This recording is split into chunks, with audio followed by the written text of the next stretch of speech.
All right, let's try something else. Okay, apparently I've been yammering on for a good few 20, 30 minutes, and nobody's been listening to me. That's embarrassing as hell. Well, I can do it. So, Oh, yeah. yeah. So I switched to the microphone array instead of this. So I guess that doesn't really matter. I can take the headphones off now because that's not going to make a difference. Throw those over there. So I've just spent the past 20 minutes blathering on, and no one could hear me. That was great. That was wonderful. So I'll do a quick recap. First, I talked about Memorial Day, when it started, what it was like, about my family's history in Memorial Day. But then I started talking about how I got into shooting, yada, yada, yada. And here we are, looking like a goof because I didn't have the microphone on. I did not realize that the microphone was not on. So anyway, that's a good way to get listeners, isn't it? Not have any audio. They just sit me here talking. The archive's not going to have audio either because the microphone didn't work. So even the video download later is still going to be blank for the first 20 minutes. Well, I wish somebody would have told me that earlier, 20 minutes ago. But anyway, so so I started competing because I wanted to get better with my firearms. I wanted to learn how to be able to move from target to target. I wanted to be able to prepare for the zombie apocalypse or anything else that happens over, any period of time. And in the past, through almost 3 years, since I first had my first competition, my skills have grown greatly. I mean, exponentially. I'm very confident with my firearms, all my firearms, because I don't use the same firearms all the time. I used, let's go over the list.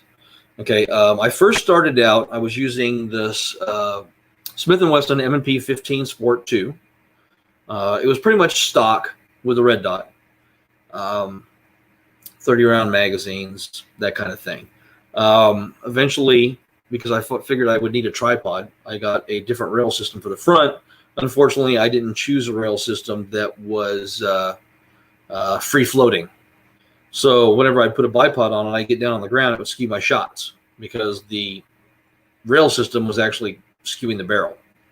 So a friend of mine, one of the guys that I shoot with regularly, he said that he had a 2-piece floating handguard that would fit my gun because I've got a built-in front regular old steel sight, iron sight, and I didn't want to take that off because it's attached to the gas port or the gas tubing.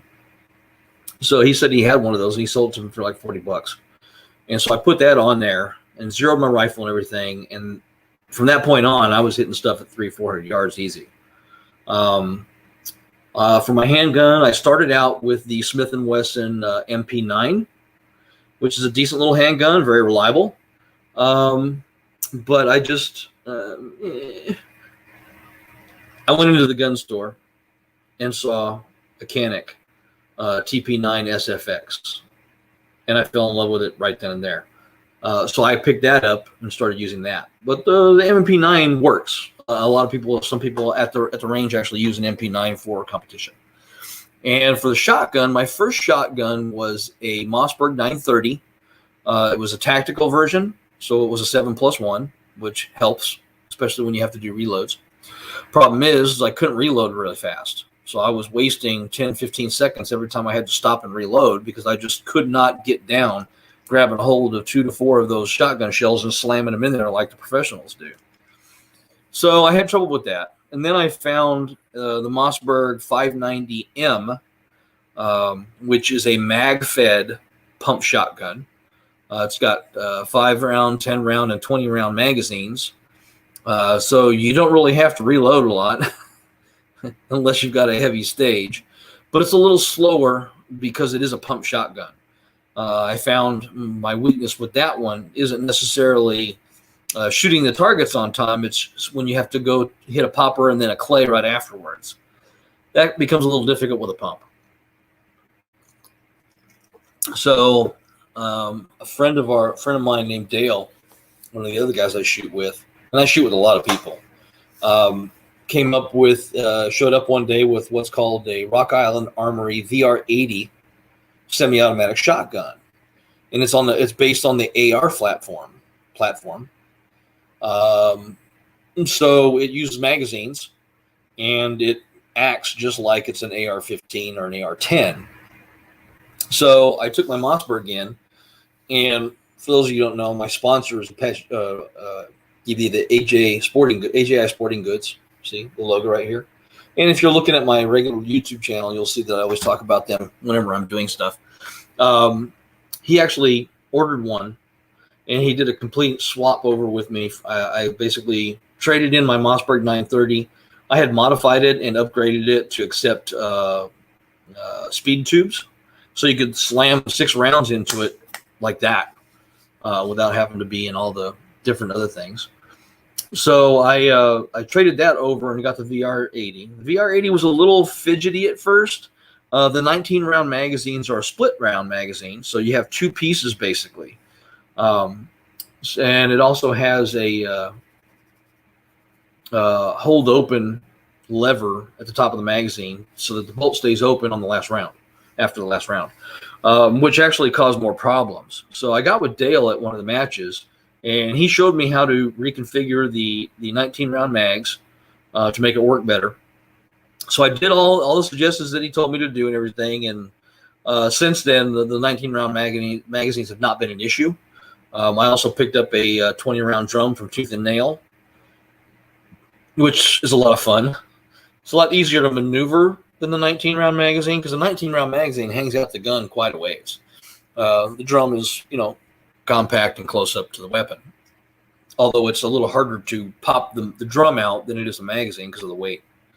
But so I got that all figured out. I took the stock, I don't even know what to call the butt stock that they sell those with, but it's a piece of crap. Luckily, when they started selling those, they figured out that there was a problem, or that they could actually inside the crap stock was a commercial buffer tube already installed. So you could actually take that whole, whatever that is, off, and you could put a regular pistol grip and a regular collapsing buttstock on the back end of it, which is what I ended up doing. So I put a Luth AR chubby grip on it, and I use Luth AR chubby grips on every rifle that I can put one on, because I just love the grips. And then I put the collapsible buttstock on it. And then I also modified it by adding a compensator to the front, a very large compensator to help with the muzzle rise, right? So it's been a really wonderful shotgun to use in competitions. Now, it wasn't too long ago that in the middle of one of my, I think it was during the 2021 Mystery Mountain Superstition Mountain Mystery 3-gun match, which is really big. You got 300-400 competitors. It's a 3-day event or whatever. So I was shooting in that, and I was on my last stage, and my shotgun failed. And at first, I thought maybe I had busted the firing pin, because I would get the round in there, pull the trigger, you hear the click, but nothing would go off. So I figured that I had broke it. And what actually happened was the barrel that fits into the VR80 it's 2 pieces. So it's got the barrel, which sits in a shroud, which sits in the actual upper. And those had twisted, so they weren't lined up anymore. So my extractor wasn't able to pull the round out, number one. And number two, it had twisted itself out so much that the firing pin wasn't contacting the back of the shotgun shell anymore. So once I figured that out, and I basically took that thing apart and really, really worked on it, got it all cleaned up and got everything realigned and everything, it's been firing just fine ever since. Now I don't use the MP15 anymore, because 2 years ago I won an Aero Precision DM4 E1, which is a Precision 223 5.56 competition rifle, and it's made for competition. The MP15 is great, but it's not made for competition like this thing is. So I've been using that, and I also have a Diamondback Arms DB10. So it's a 308 version of an AR platform. And when I do the IDARM matches, I use that because I've got much farther distance and a lot less drop with the 308. So that's pretty much my mainstays. I mean, I've got miniguns. You can see that's the safe right there. And the dogs are probably going to start barking because they thought somebody was knocking on the door. But yeah, so I mean, competition shooting is a lot of fun for me. I've enjoyed myself. I've learned a lot. I've gotten better at my firearms. I know more about stuff. The problem is, sometime last year we started seeing ammo shortages. And it's really hard to get ammo still these days.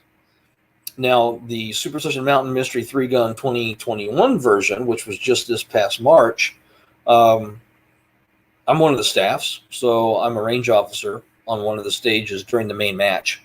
So I shoot a couple of days before the actual main match with all the other range officers and staff, and then we run the show for the 3 days.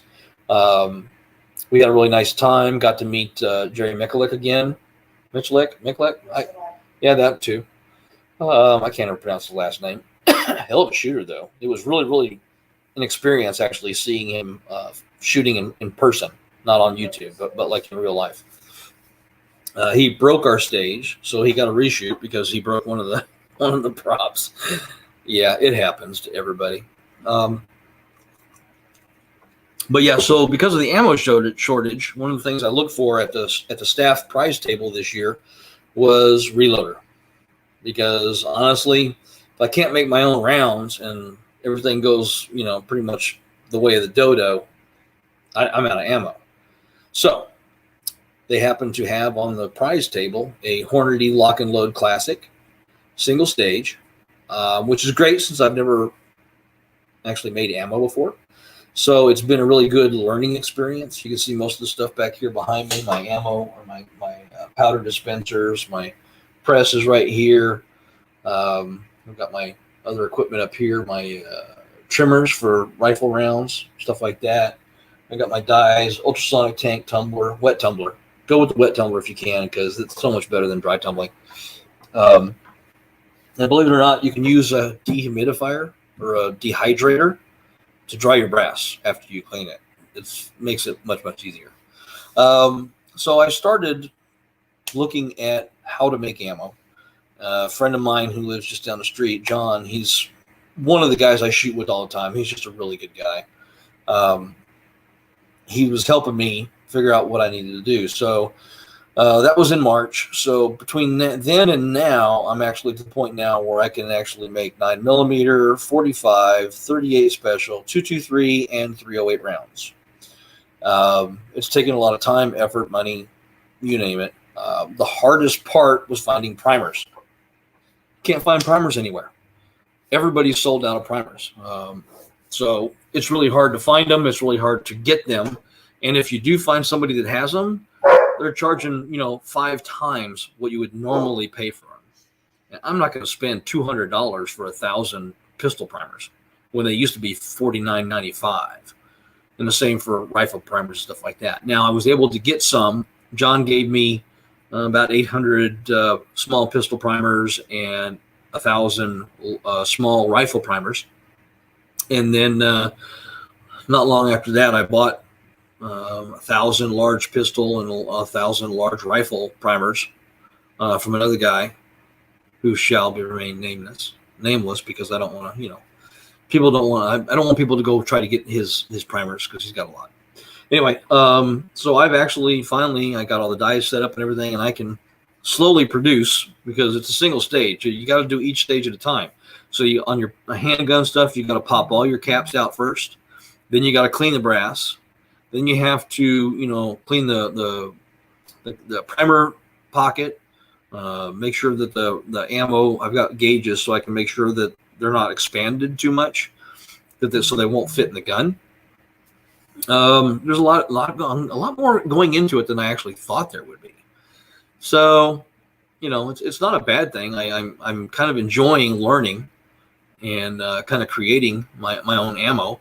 I haven't fired any of it yet, which probably would be a good idea to take it to the range sometime in the near future and just test it out to see if I actually know what I'm doing or not, or if I'm just going to get a bunch of, crap ammo.